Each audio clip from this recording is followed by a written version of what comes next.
All right, so we can go ahead and get started with some introductions and some housekeeping. So first, I just want to thank everyone for coming out to this panel and watching our Getting Your Nonprofit Team Set Up for Remote Work Success, which is in partnership with Hands On Nashville, the Greater Nashville Technology Council, and the Center for Nonprofit Management. And so just to introduce our panelists and our moderator today, we have JJ Rosen, who is the founder and chairman of Atiba. And Atiba is one of the leading software development, web design, network support, and IT consulting firms in Nashville. We also have Mary Michael Horowitz, who is the founder and CEO of Asylas, which is one of Nashville's preeminent cybersecurity consulting firms. And then we also have Ed O'Kelly, who currently serves as the Vice President of Information Technology at Goodwill Industries of Middle Tennessee. And moderating for us today, we have Monica Weiss-Sharp, who's our moderator, is the Director of Programs for GeekCause. And so just some housekeeping, we have a Q&A function, which will be where you guys can submit any questions. And we're going to try to answer them as we go. So if someone says something and you need more clarity or you just have a question about it, feel free to just go ahead and type it in. We'll try to address it as we go. But we'll also have a lot of time at the end for people to ask questions. And we'll actually give you a time to talk. And so that'll be a little easier to ask them versus typing them out. So I'm going to pass over to Monica, who's our moderator. Good morning, everybody. And Dominique, have you already started recording? I just wanted to reference that for folks. If there's in your team who maybe would benefit from some of this information or just want to get this out to other colleagues in the nonprofit realm who weren't able to join us this morning, please know that we will be getting that link out to be made available to you as soon as we can following this session. Well, great. I'm really, really excited and grateful for the Greater Nashville Technology Council helping to make this possible, and just really looking forward to making this as useful as a session as we can for all of you. We have put together kind of some starter questions, if you will, that our panelists are going to go through based on some information that the Center for Nonprofit Management shared with us. They put out a needs assessment survey and basically gave us all the input that related to technology. So hopefully we've got some good information just to kind of share as a baseline. But as Dominique said, please feel free to use the Q&A function if there are additional details that would be beneficial, and we will be making time. So don't be shy if there are questions that would be specifically helpful to your team. I would pretty much guarantee that will be helpful for other teams as well. So we recognize that different organizations find themselves in all manner of different situations in terms of where they stand for readiness and ability to shift quickly to this remote world that we're living in right now. So just for example, Hands On Nashville, we had access to a tool, Microsoft Teams, that really has made remote work go pretty well, but none of us had ever used it before. So we really went through kind of a crash course the first week or so, trying to figure out how to get it up and running. At this point, I think we're using it reasonably well. But just know that like wherever you find yourself on that spectrum, like you're not alone and you're here to offer some guidance. So really just to kind of jump right in, Ed, I'm going to go to you first since you have so much experience within the IT realm specific to the nonprofit world. If you wouldn't mind, just what are some top considerations that you think that all nonprofit organizations would have in mind at the moment, no matter where they might find themselves on the spectrum of readiness? I think the number one concern that we need to be concerned with is remote work is something that you're going to find nonprofits with, as you said, a lot of diverse experience with. And then within your culture, within your organization, you're going to have people who, I call them, we have ambassadors that are remote workers, and we have people who did not know how to use the technology we have in place. So the primary concern right now for us is keeping connected with our team members. We have subscription services to Microsoft Office 365. We actually don't use that product. We are a Google Apps shop. It's very frictionless for us. But as you said, we had team members that really did not know how to use that product. Half of the organization, our mission side, was well versed in it. The other half, a lot of our corporate, they were always in the office, so they really didn't have a lot of experience. So kind of the first thing we did was that crash course. I mean, we just said, what's the most basic thing we want to accomplish? Well, it was just Google Hangouts, Google Meet. That was the most important thing. We didn't need to be experts at screen sharing. We didn't need to be experts at a lot of things, but we just were able to train people on chat and the video conferencing. And the second part of that is just, people certainly can feel isolated and lost. So we've encouraged our managers, including people on my team, twice a week, just have a check-in. It doesn't need to be long if you have agenda. And the other thing we encourage our team members to do is speak up. This is not a time to be stoic or anything. It's not a time to not speak up and say, hi, I'm lost. I'm not getting this. I'm not sure what my assignments are. I don't feel like I'm contributing. So that's the big thing, is just creating that remote work culture for us right now. But I think the second thing that we're focused on is security. It's a lot of things. All of a sudden you have a lot of exposure, potential exposure with employees working from home. So that's one of the things that we've been trying to begin to push out weekly trainings for our employee, even if it's nothing more than how to update your Windows laptops. So those are things.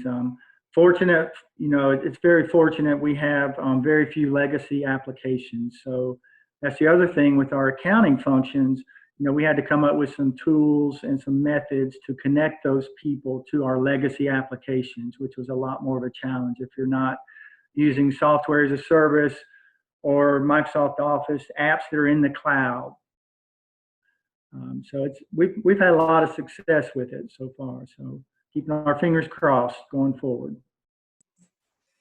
Great. I love that. I mean, I think it really is a lot about fundamentals, right? Like making sure that even though the lines look different, but that those communication lines are really open, that people have a way to ask for what they need. It's kind of a moment of figuring out where you are technologically and then starting to figure out what are those most core priorities. So yeah, thanks, Ed. I think those are great.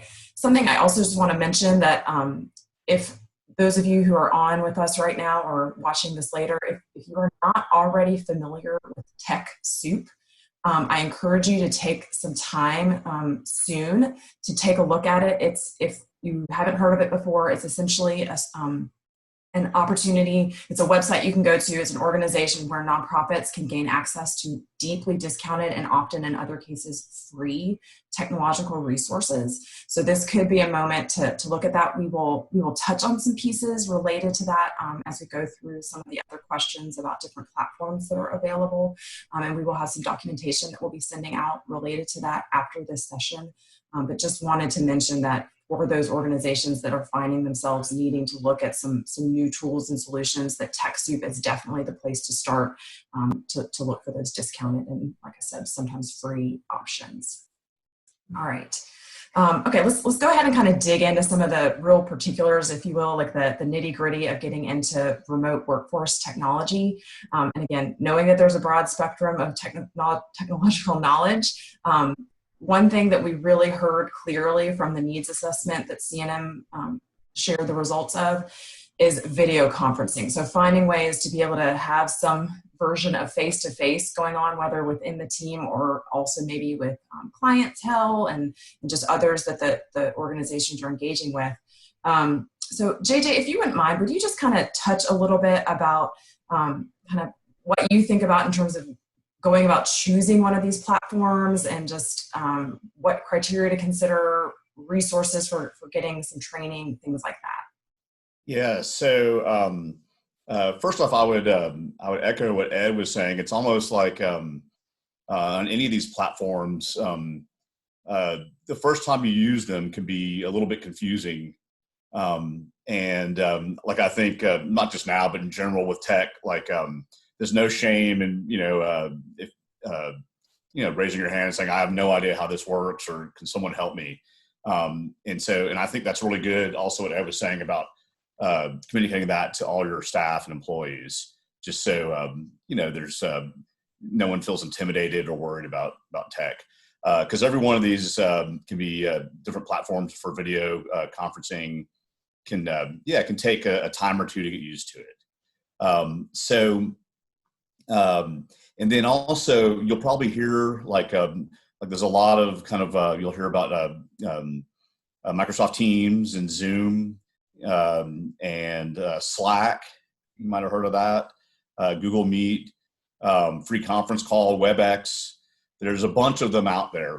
And there's some degree of, they all have the pros and cons. And it can be a little bit personal preference. So it's like, what you're comfortable with, like Pepsi versus Coke. It's not necessarily a right or wrong. And so what we've been doing for like trying to help really anybody, any organization get set up is, well, there's a few factors. One, if you're already using Office 365, so if you use that like Word and for your email, then Teams is really, really convenient. And it's, in some ways, it's kind of nice because it's sort of not just your video conferencing platform, but it's your chat platform as well. So you can be like typing messages back and forth all day and chatting and basically doing instant messaging. And then we also generally default to that because it integrates like so well with Word and Excel, and you can, if you need to work together on a Word document, like, all of you or two of you, you can actually have the chat up and Word up and be working together. And so if you're on Office 365, that's a good choice for video conferencing. However, with the various pros and cons, it's a little bit less friendly for doing video conferencing for anyone who does not have Office 365 already, or anyone outside of your organization. And so it can be a little bit, you can do it, but it's not quite as friendly that way. And so if a lot of your meetings are like with your board or people outside the organization, probably the choice that everyone just like this meeting we've been defaulting to is Zoom. And Zoom has gotten to be very, very popular. So that's the other thing now, especially with this situation we find ourselves in, almost everybody, will have, had some familiarity with it or used it, or at least there's a good chance they have. And so they'll already kind of have it on their machine and have logged in, once before.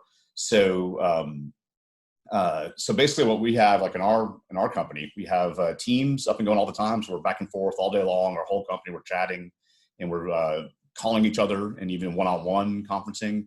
And then if we're of exactly what you said, and we'll include some links to training resources for each of those different platforms. I'll also just kind of echo what JJ was saying in terms of sometimes a combination works really well. So for Hands On Nashville, we're using Teams internally with some engagement externally. It works okay, but as you said, there can be some challenges. So we have been turning to free conference call, both for calls and video conferencing that needs to happen with more external folks. That seems to be working pretty well for us. Great. Well, another big piece, and JJ, you've already touched on this a little bit, but maybe just to dive a little bit deeper, and Ed, please also feel free to chime in terms of thinking about the remote access to files, so whether it is sort of some cloud solutions like you mentioned, JJ, but I think, Ed, I heard you saying that there was also some need to kind of figure out how to access some of those legacy programs. So I don't know if you were doing something with a VPN, or maybe just, JJ, could you just start with talking about what a VPN is and when it might make sense to look at using one? Yeah. So basically, if you have, especially like a server at your location at your office, and now no one can go there, you're all stuck at home. Typically a VPN will be like a virtual private network. So essentially it'll allow you to connect into the network at your office, just like if you were sitting there, the same way you would if you were at your desk. And so, and generally a VPN, might be a little confusing to set up just on your own. But for like an IT firm, it's not too big of a deal. So it's something that you could set up. Like I don't want to overpromise. Sometimes there'll be tech stuff that pops up, but like you have a pretty good shot, like in a few hours of having it set up. And then what happens is you'll have an icon on your desktop. Let's say you're using a Windows or Mac, and you'll just double click on Launch VPN, and you'll have a username and password. You'll log in, and you'll be connected, and then you can get to your file server or anything you would, just as you would normally. And so that is especially useful if you're not 100% cloud-based, and you need to get to stuff at your office at a high level. There's a lot of situational kind of things that come up with tech, but at a high level, that's it. And then ultimately, though, at least what we found, and it was kind of interesting, this kind of all started back when the flood, the Nashville flood, was that 10 years ago? Like we had the cloud, basically meaning having all of your applications browser-based, where you just go to them like you would a website, or your files like on Google Drive or OneDrive. That wasn't quite as popular back then. And so, but I remember we had some clients that were already 100% cloud-based, where they had no servers at their office. And for them, leaving their office and going home, it was just like no change at all. And so I guess the main thing in remote access is if you can get to be where you're just 100% cloud-based, everything's hosted, you have no server at your office, especially for a small place, that is very convenient and works well. Ed, I think I heard you say that you guys use both some Office 365, but also Google Apps. Did I hear that right, that y'all have access to both? Yeah, we have access to both, but we primarily have implemented Google Apps. Okay. So are you using that for kind of your file sharing and all of that primarily? Yeah, so on file sharing, I'm not quite as familiar with OneDrive, but I can tell you about Google Drive. It's a great platform to share files with. We have a lot of information out there with Google Drive. A few important points to consider are you still have to look at privacy and sensitive information. That Google Drive, I would not consider putting a lot of HR related information up there that has personal information, healthcare information. That still needs to be encrypted. I think OneDrive actually does a better job at that. That may be an advantage of OneDrive. The second thing with both platforms, especially with Google Drive, is you do have to still be concerned about backing up that data. Google Drive, if someone inadvertently deletes a file, you have 30 days to recover that. There's a good chance that people aren't going to know that it's gone for 30 days with some files. So you actually have to implement some type of backup solution. But in the environment we're in today, both of those offer a great solution to get in and get going. And then as far as, I'll chime in a little bit on what JJ said with the VPN. TechSoup, at least last time I checked, sometimes they sell out of the product, but they do offer, sometimes if you don't have the right firewalls, if you don't have the right connectivity, they do offer a product like Go to My PC. It's very inexpensive, that you can go to the office. You want somebody to install it correctly. You don't want to use free tools for this. You want to use validated tools. There's a lot of free things on the internet, so I would be aware that everything free might be free for a reason, because it's not secure or the company's taking shortcuts. But Go to My PC is another way to get into those legacy apps. If you don't have firewall setups. JJ's company, they actually help us with some of our firewalls on occasion. So we were set up for VPN access, but those are options also. Great. And just to mention again, for those that maybe have not to this point explored options for getting more cloud-based, there are free options for both the Office 365, so OneDrive and SharePoint are the tools there, and then also for G Suite, so getting access to not just the free version that people can access for Gmail, but an actual professional version of G Suite that has some real advantages for organizations. By going through TechSoup, nonprofits can get access to those totally for free, with some upgraded options available for a cost. But this would be a great time to be looking at some of those options if you don't have those in place already. For sure. Okay. Well, great. Well, we've heard a lot of reference to security. So I think that maybe let's shift to talk about that. So Mary Michael, I'm going to kind of pass you the ball for a second. So obviously, like, just we're all in a very weird, different moment, being at home, maybe some on personal machines instead of work machines, using our personal Wi-Fi, all that kind of stuff. Just what are kind of your top 5 security considerations for folks to be thinking about working in this remote environment? Yes, ma'am. Well, I'm excited that the others have referenced security. It makes me happy. So, we're still seeing a lot of ransomware, business email compromise, DNS hijacking for home routers that aren't secure is happening more as people are using or working from home more. And then, of course, the references have been made to the video conferencing compromises that we've heard with the Zoom bombing. So those are kind of new. Any organization, well, the other thing that's changed are people's habits. More people are online for longer periods of time. Their behaviors have changed as it relates to maybe their psychological clicking. They're maybe more desperate, bored and more prone to click. And so that's the thing that we're scared of, is the clicking on things that are not good. So what companies always have to address security with 3 things: people, processes, and technology. And I'm going to highlight really quickly under those categories what needs to be addressed as it relates to people. Thank goodness. I'm so proud of Ed and his team for training people. He said they're training them weekly, and I love that. You can't do enough of that. It's the lowest hanging fruit from a security standpoint. Our people, unfortunately, are our weakest link. And the beauty of this type of training is that it transcends from work onto life, right? Because we're all consuming technology, and we want to make sure that the things that we do at work and the best practices that we learn, we're also practicing those at home. So very, very important, when you're telling people to watch these mandatory training videos, that you also emphasize how they can benefit from this in their everyday life. So some free resources for that, sans.org, sans.org.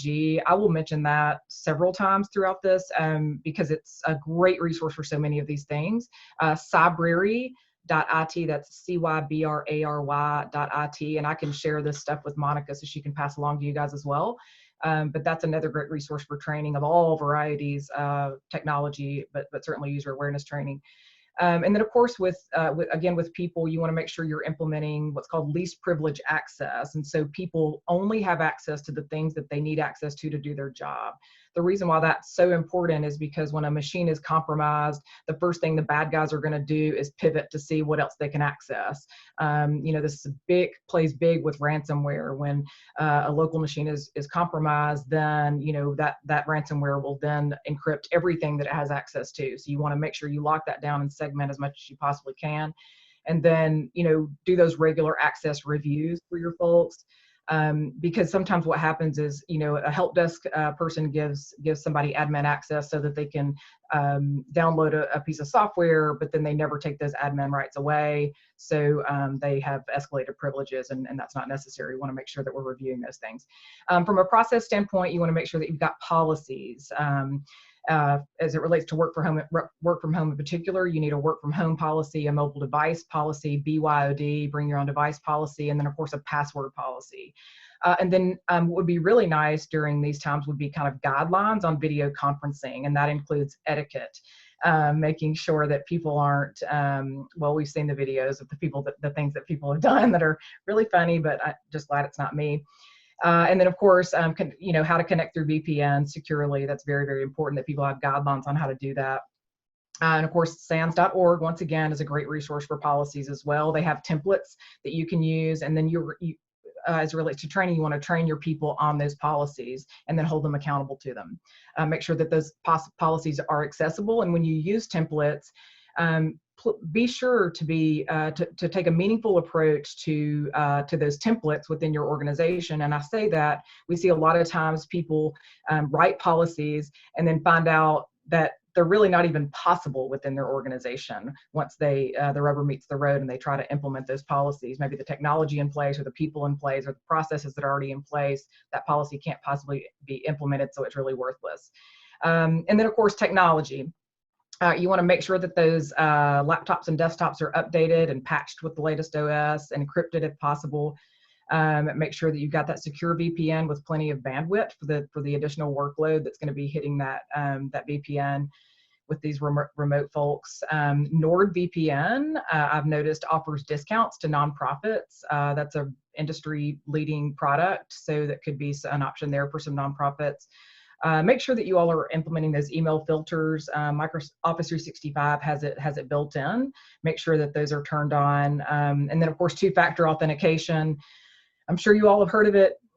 Make sure that it's implemented for all of those cloud applications. It is so important. As a matter of fact, when my company goes out and does penetration testing, when we attack a network from the eyes of a malicious threat actor, we have to be really good at our jobs when our clients have two-factor implemented, because it really makes it difficult for attackers. So it's super easy and it's entirely necessary. And then, of course, if you're just a user, I can tell you a couple of tips. Make sure for passwords that you're using long passphrases.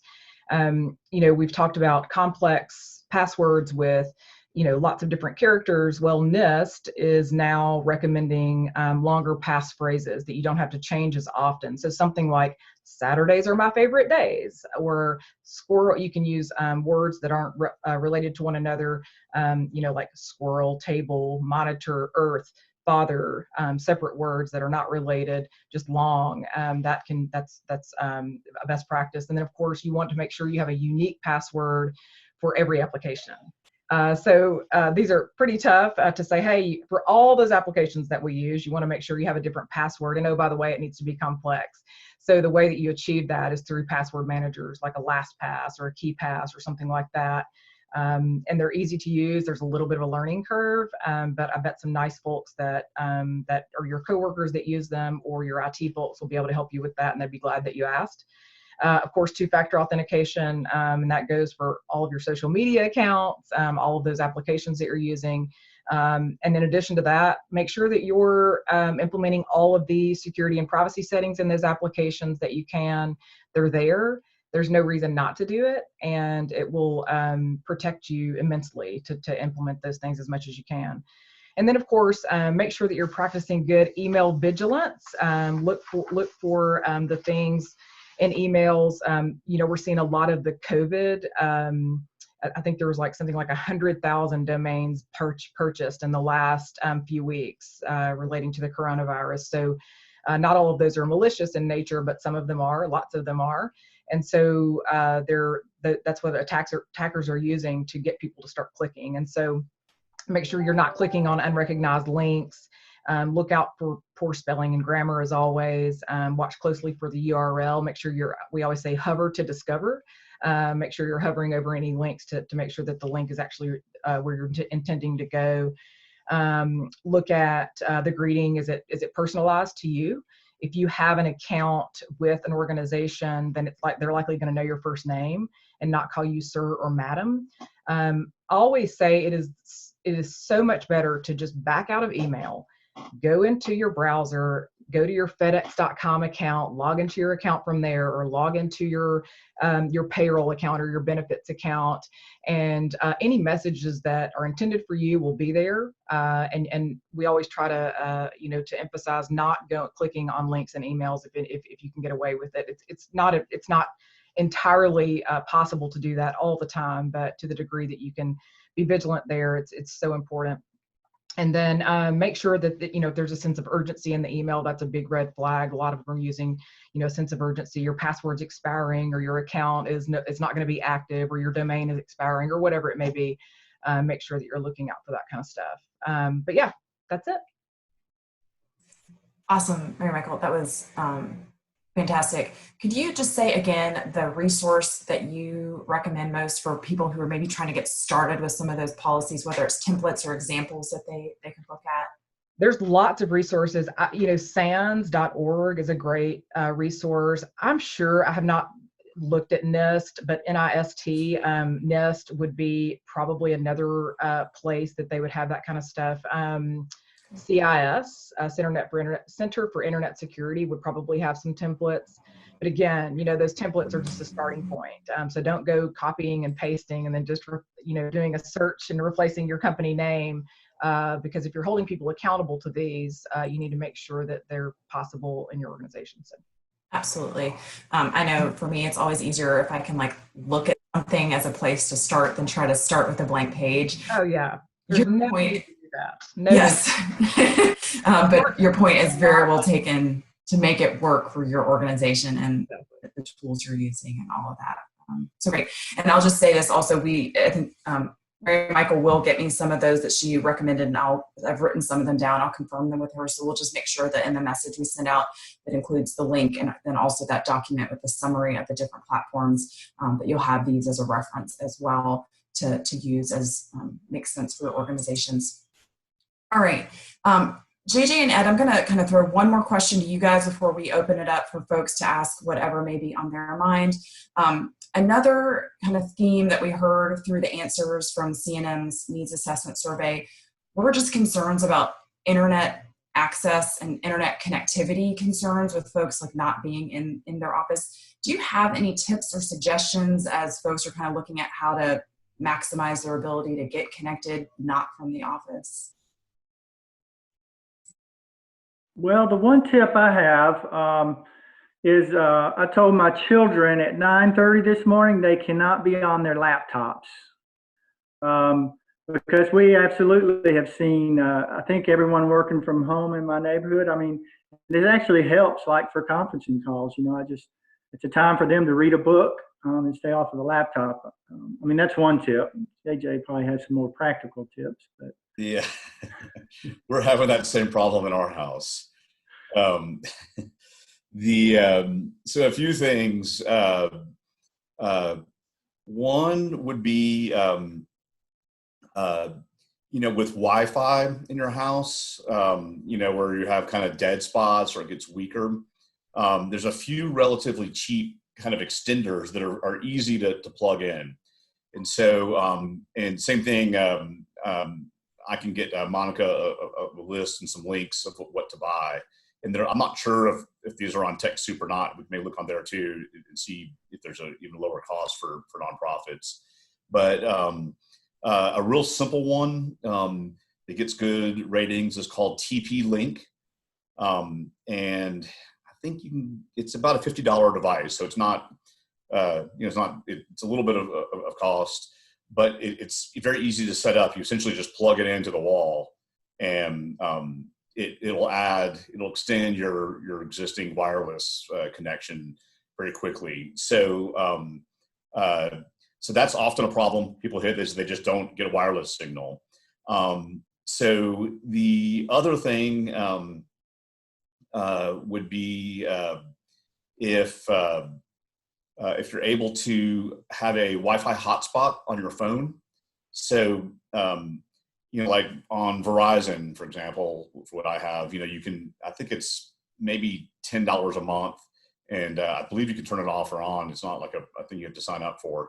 But that here and there, when our Comcast has been a little shaky, I've just used that from internet access, and generally that's not too bad. And you could, you can do video conferencing over it, and it's not the fastest, but it'll generally work, and it's almost like a good backup plan.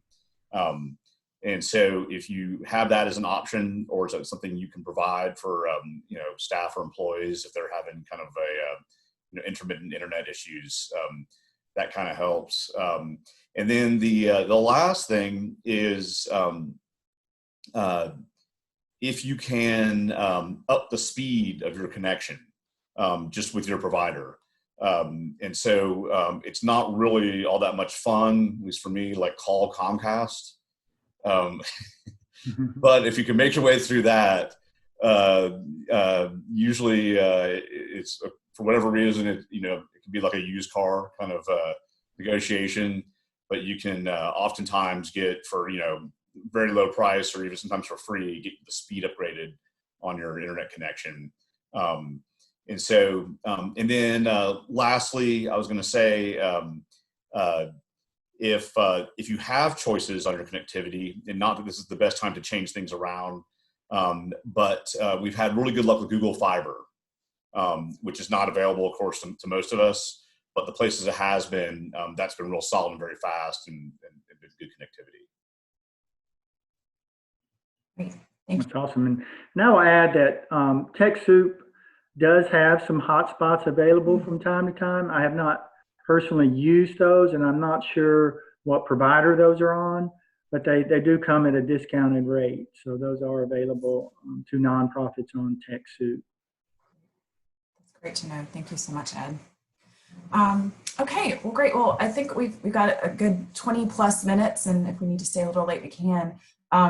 If y'all who are watching want to use the kind of raise your hand function on your control panel, Dominique can unmute you if you want to ask a question, or we're also, if you feel more comfortable submitting it via typing, I am keeping an eye on the Q&A if you want to submit any questions, but we'd love to hear what would be most helpful to you, whether it's just kind of tips for managing your day when you're working remotely or more technical, whatever it may be. We'd love to hear from you. So it looks like somebody said that the hotspots that TechSoup currently have on there use Sprint Data Network, and they're $120 for the year for unlimited data. Unsurprising, but they're back ordered right now. So that might be a little bit of a challenge, but something to keep an eye on. Thank you so much, Paul. That's good input, and just something to keep an eye on, that, you know, some of this I think is going to be not only how can we fix things right now, but also what can we learn for the future. So that's good info. Thank you. Something I'll just mention in case this might prompt some questions, and again, we'll send out information that has this.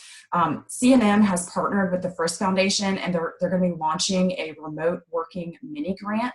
So essentially it's intended to help kind of just address some of the financial challenges that we know a lot of y'all are facing as we're just navigating all the various issues going on in Middle Tennessee, COVID and tornado and everything. So those are going to be launching this week. They're only going to be available to CNM members, so just that's something to keep in mind, and it's on a first come, first served basis. But the CNM crisis response page will have more details, and essentially have the application, whether it's hardware or you know, access to a more premium Zoom subscription that you need, something like that. So if that is helpful or makes you think of any questions of hardware or software that might be beneficial. If not, JJ has some information that he can just share generally about saving money on tech. So JJ, we might go to you for that, and then y'all feel free again to raise your hand or ask questions via the Q&A function as they come up.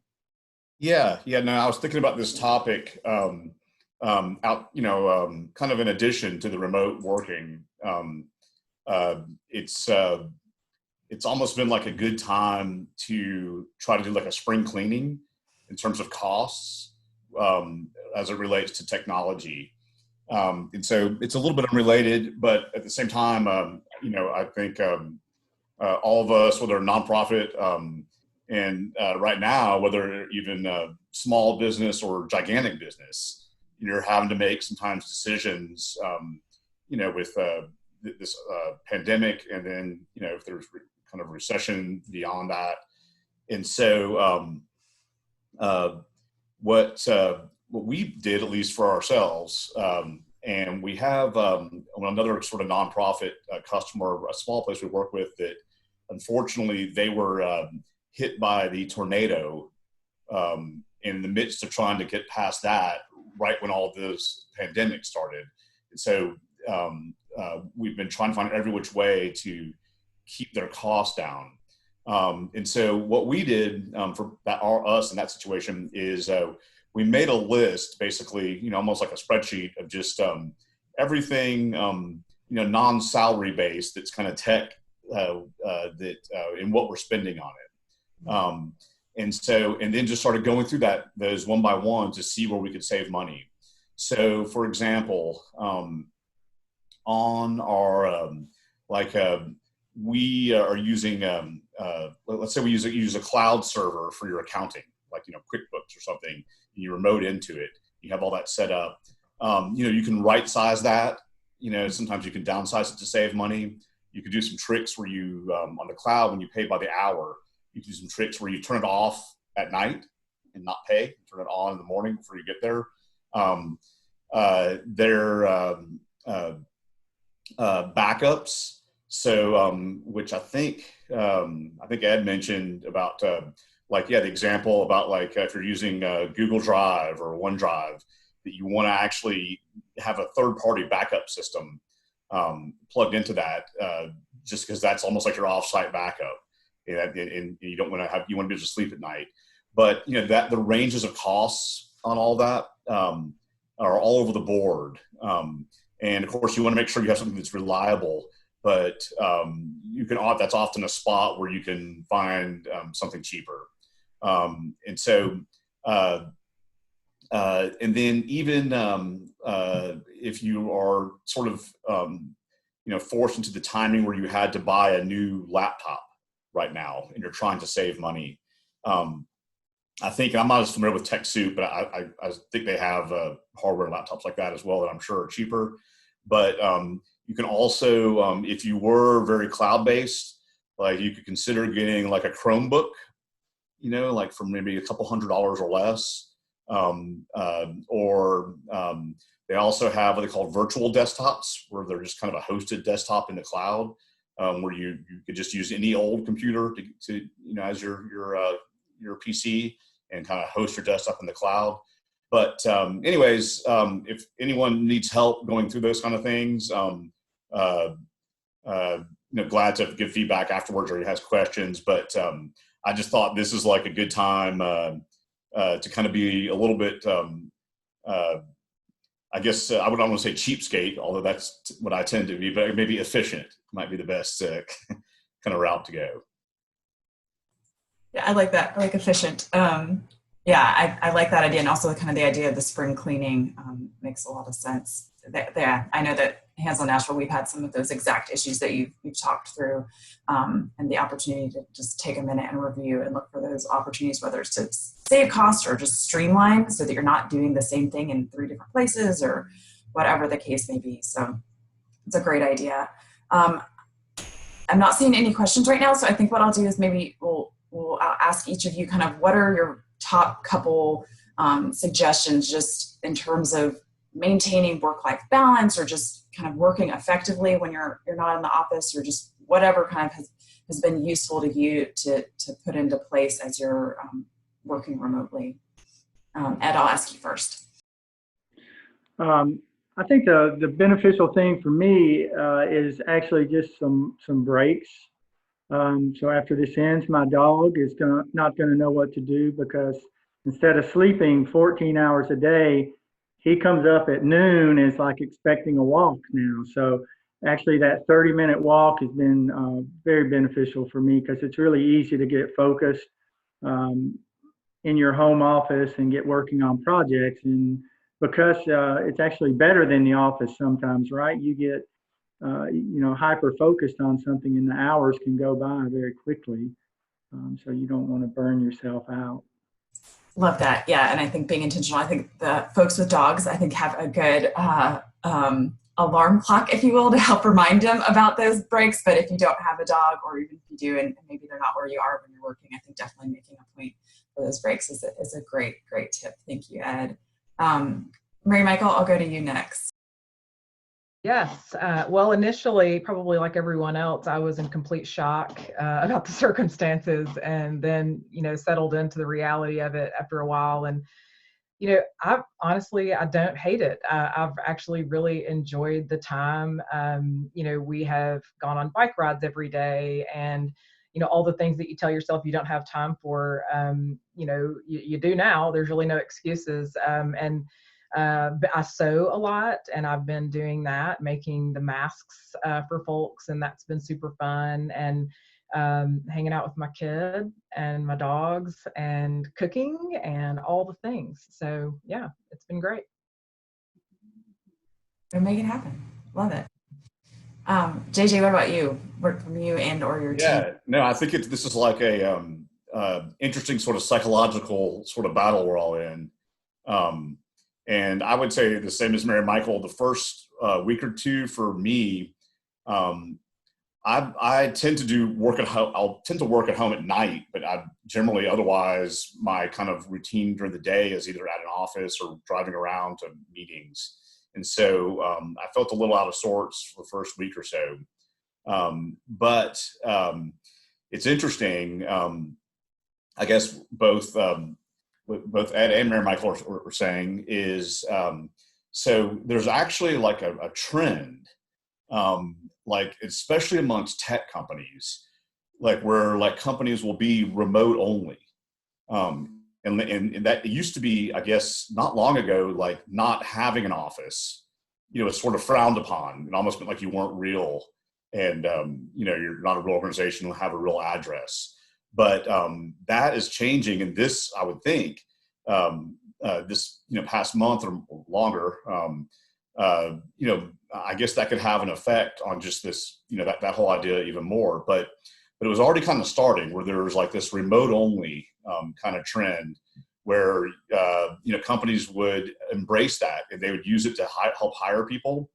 And so, you would basically advertise like, oh, we're remote only, you work 100% from home or wherever you want. And that also can be an advantage remote because it opens up the hiring pool. Like now, it doesn't really matter where you are, what area of town, or even what area of the country or world. As long as you can get on the internet, that person could contribute and be a potential hire for you. So I was reading some about that, and I think there was a bunch of studies done on the productivity of working from home. And I guess by the time like your commute, changes from like, let's say 30 minutes to like 30 seconds, when you just walk from the kitchen to, a desk or, a dining room table. And between all that, it was kind of adding up to people were gaining almost 2 days a month more, so a good 16 hours more of work time. And so I can see finding a way to balance this. This might even be a model that might, especially for a nonprofit, who like most nonprofits, always trying to be careful of spend, and office space is very expensive. Maybe thinking through that and taking advantage of that.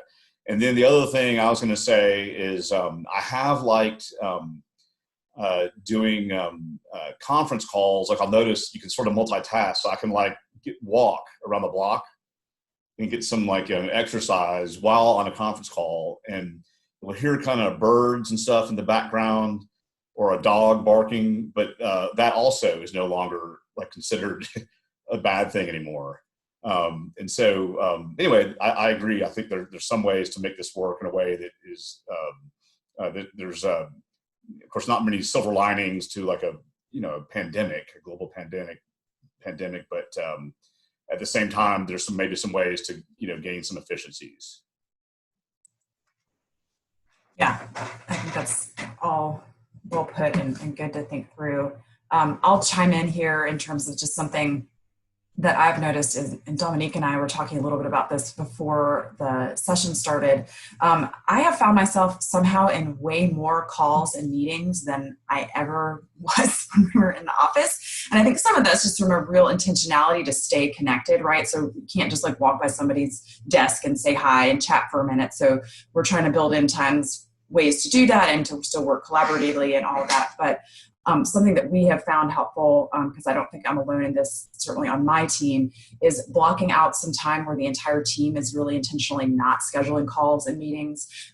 So like we've instituted meeting-free Tuesdays, for example. So whatever that might look like for your organization, just having some agreed upon sort of culturally bought in ways to say these are going to be protected work blocks, just so that folks don't feel like they're just meeting after meeting and can't actually then execute any of the tasks that they need to accomplish. So that's just a little piece that I'll throw in. Also, we had a question come through, and just since it is very important information, I will kind of restate, and again, we will send this information out with the follow-up message after the session, but around CNM's mini grants. So again, they've partnered with the First Foundation to create the remote working mini grants. Details about that will be on CNM's crisis response page. So if you go to cnm.org and then specifically navigate to their crisis response page, and again, we'll include a link to that, but that's where the details will be. And as soon as the application goes live, which I don't have the exact time, I think they were finalizing that, and I know it will go live this week, but I don't have the exact information yet. They will be first come, first served, and for CNM members specifically. So definitely be on the lookout for that. I also know that if you are a CNM member, I would imagine you're getting their email messages. So they will be sending an email out to all of their membership with the details and the link to the application. So just know that that will be coming as well as another way to just kind of have the flag, so to speak, the start flag that those have opened. And yeah. See, I know we still have a few minutes. I might just take a second. I've written down some of the different resources that were referenced. So this, just in case it's helpful. And again, we'll put this together in a message, but if you're just eager to get started before we get that message out, once the link is available for the recording, some of the password managers that Mary Michael referenced, LastPass and KeyPass.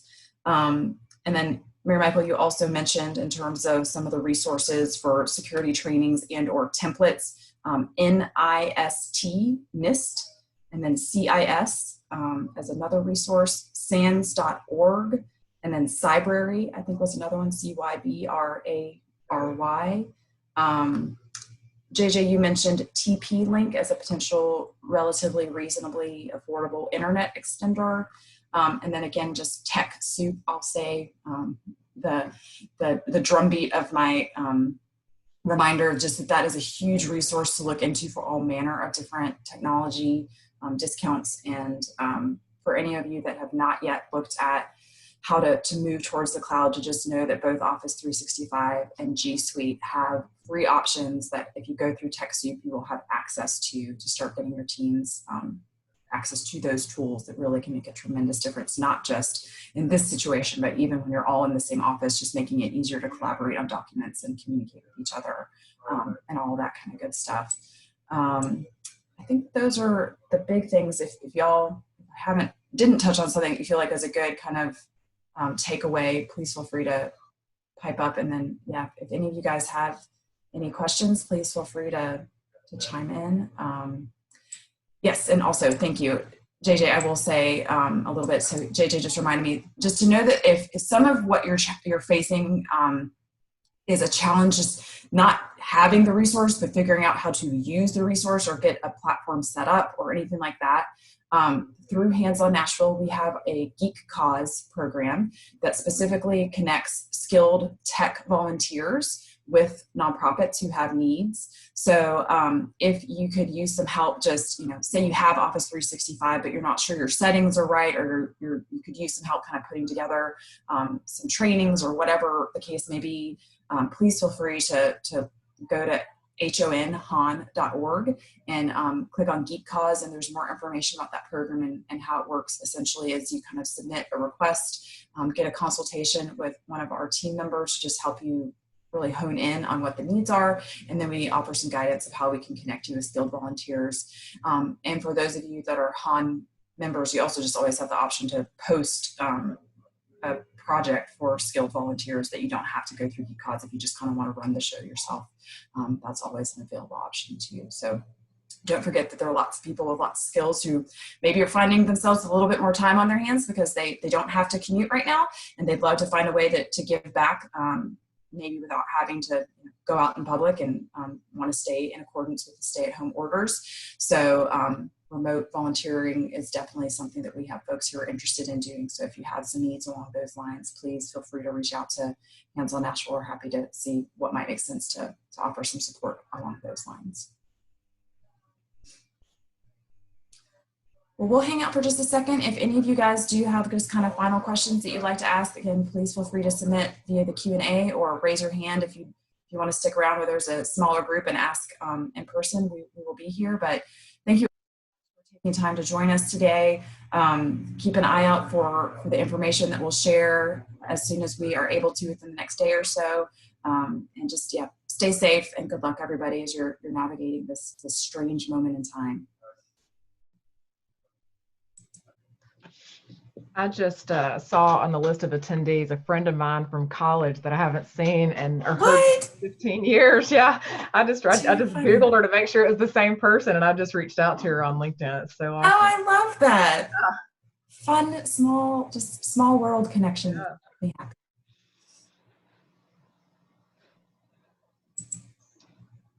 Okay. Well, thank you guys